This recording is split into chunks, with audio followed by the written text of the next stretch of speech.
So, that's the state of my thumb. That's pretty fucked up, isn't it? Like, it's what... I went through it with a drill. I was drilling out the bottom of an AK pistol grip because I was using a screw remover. What happens is you use the drill, you drill a tiny hole, put a screw removing bit in, and you fucking just drill it out, and out comes the bit. Except I slipped and I bounced the fucking drill bit into my thumb, and the drill bit snapped in my thumb. So I've got a chunk of bone that's hanging, but times being what they are, I can't get to a fucking doctor on AOE. Fucking hell, I've got AOE. Need to correct that. So, can Negative Airsoft build a gun with his thumb drilled completely through? Let's find out. I'm hoping that this AK is going to be an easy one. I don't want a hard day, I want a nice simple day.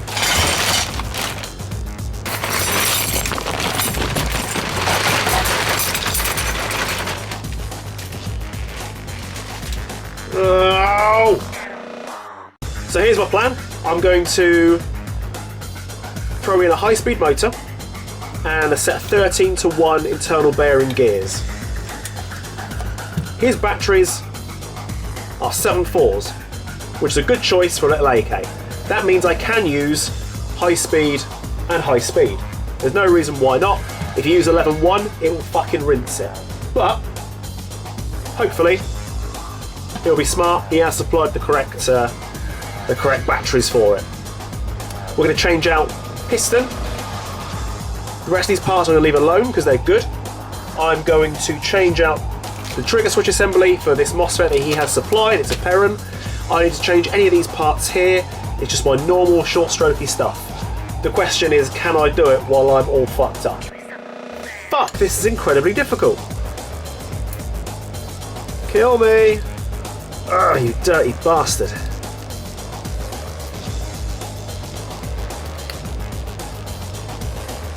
Fuck, that hurts. I'm getting the really hard bits out of the fucking way first. This is horrible. It's so horrible. I get no adjustment from that cage whatsoever. Which means I have to shim this gearbox in a very strange way. You can see where these are not connecting properly. See that?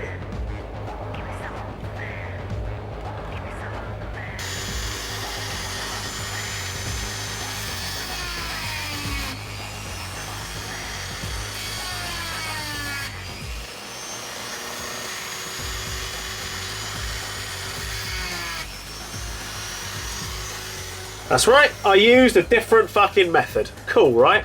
Gabapentin and red wine. What can go fucking wrong? I've said it time and time again. LCTs are noisy guns, they are. You can quieten it down with the right gears, but they are noisy gears. Suddenly.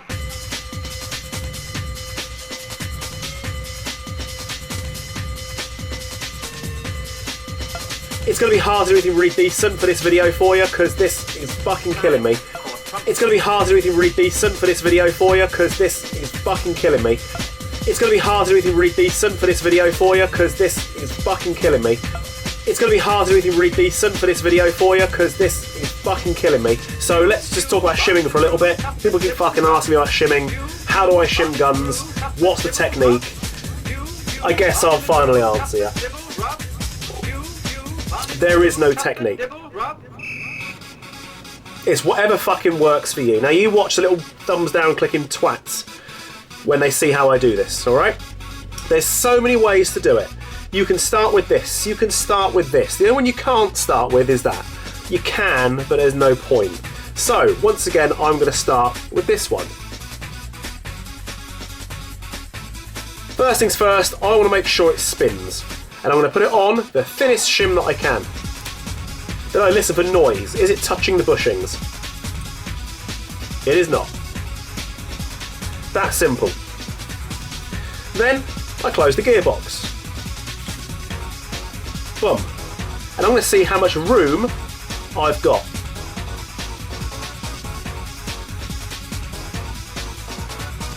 Not a lot.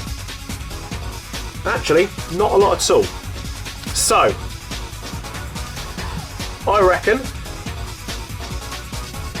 2 more 0.1 shims will do it.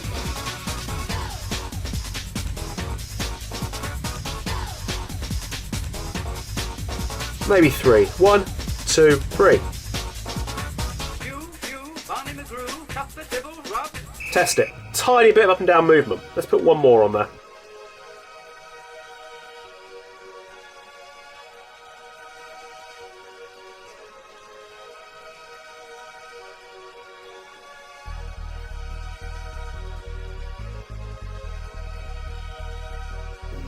An easy way to close the gearbox, actually. Boom. How much up and down movement do I have? None. On the shaft. None on the gear. Next, that one. No shims first of all. With no shims, I'm not getting any surface contact.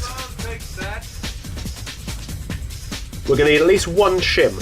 Remember at school when you used to go and do the whole fucking beaker test and you're looking through all of the little test tubes and shit, and your science teacher always say to you, don't hold it up to your face to see if it's level, go down to its level. I go down to its level. I can see there actually is contact. So put another one in there. I'm going to put 1 on top. These are all 0.1mm shims. And test. A little bit of movement. 1 more.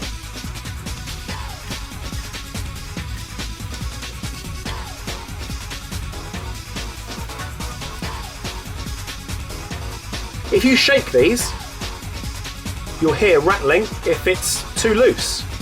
Now, believe it or not, you don't always want to have 0 movement between the gears. Sometimes you might want to leave 0.1mm of difference.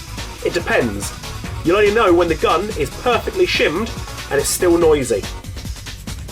It could just be that it wants to move up and down by that 0.1mm, and 0.1mm is not going to wreck either of these 2 gears. Ain't going to happen. By looking in there,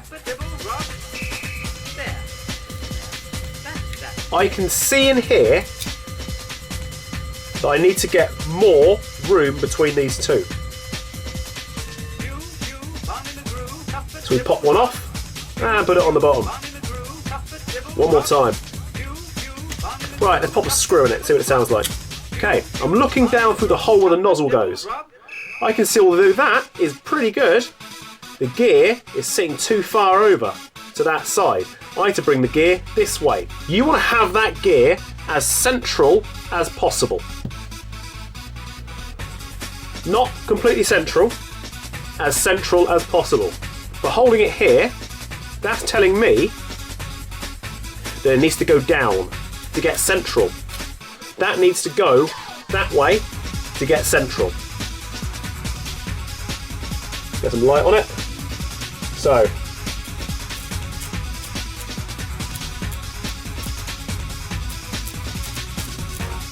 now I can't go anymore that way. I'm not able. So that is as far over as that gear can go.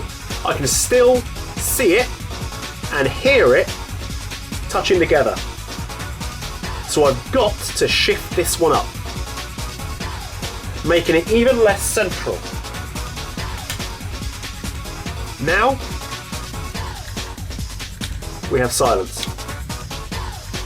The sector gear has to be as low down as possible, but that is the lowest that we can make it. It can't be any lower. So that's where it's going to be. Now we know that that is perfect. So now I'm going to do the bevel gear. I'm going to take these gears out and take the shims with them. 1,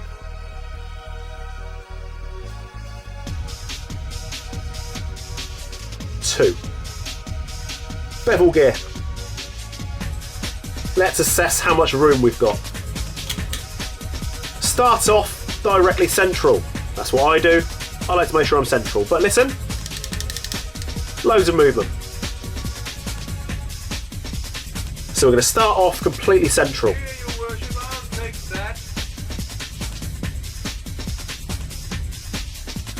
That is 3 on the bottom.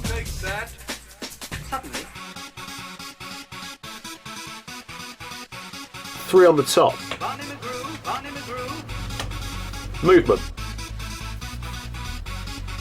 No. Movement. Perfect.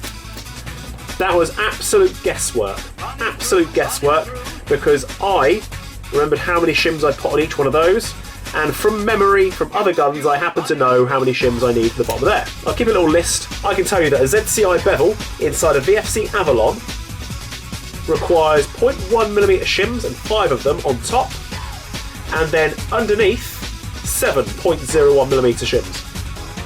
That way, if I start there and there's still noise, I can work around it. It won't always be the same. That's the way I do it, and it's always worked out nicely for me. Right, we've timed more wine. I've already got the motor in the cage. I know that I cannot adjust that up and down. So now I'm going to quickly test it. When I slide that in, can I feel the gear move up and down? No, I can't. Yes, I can. As I go in to there, I can feel that shaft, or whatever you want to fucking call it, pushing into my thumb. That tells me that I've got to take one shim off the top and put it on the bottom. Ow. One off the top, onto the bottom.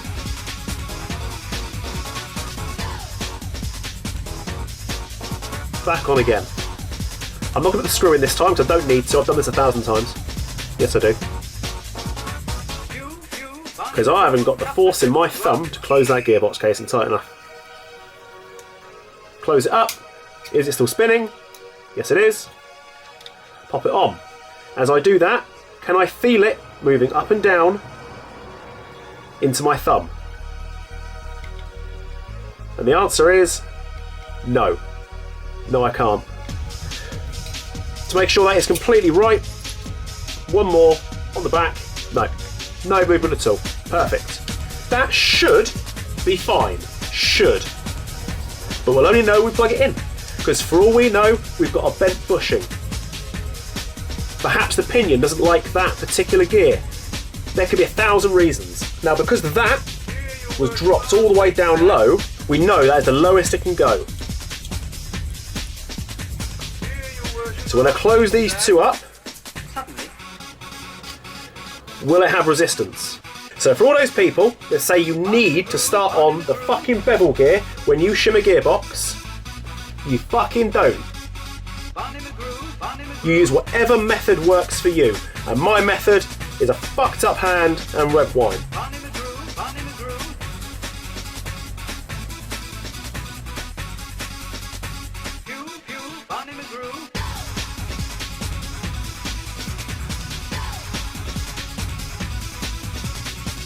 I'm confident that's bang on. So granted, there's a Perron inside here, but it is not set up. I have done nothing with it. This is how the gears ended up. 7.4 battery, 20C discharge and 1400 milliamp.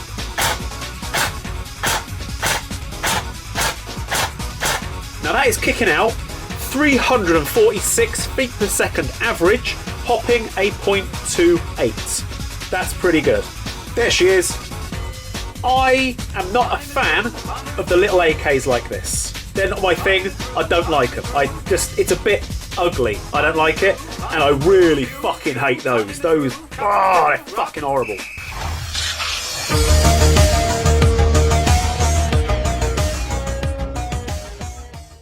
And 1400 milliamp.